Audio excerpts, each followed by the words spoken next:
Aisling had on black slacks with a bright red blouse tucked in and low heels. She passed through the entry doors, and the initial layer of guards nodded in acknowledgement of the identification pass she wore on a lanyard around her neck.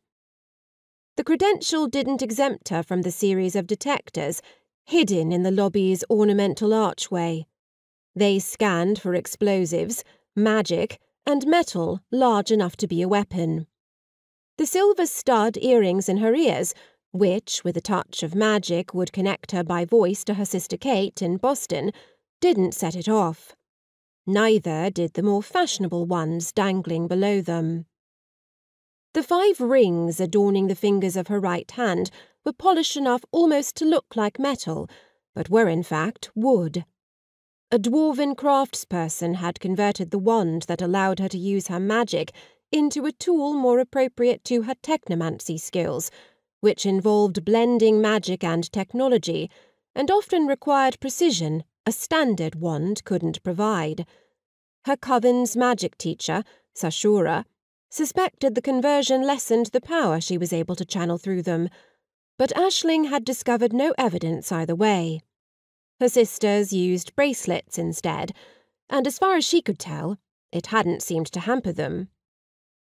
She turned right after reaching the lobby, then walked through several public corridors before reaching a door marked Staff.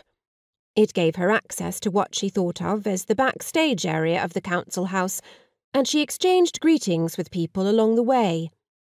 Her route took her over the bridge that led to the art gallery extension, referred to by many as a new addition to the place, even though it had been added over a century before.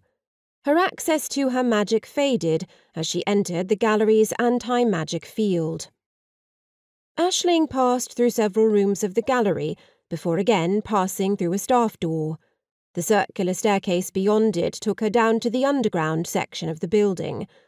That portion of the council house had been added in secret, disguised by the work above, and held the main headquarters of the secretive group known as Dragonfly.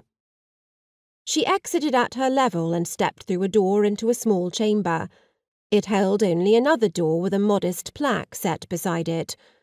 Every floor she'd visited in the facility had the same one. They all read, "Deception without and truth within."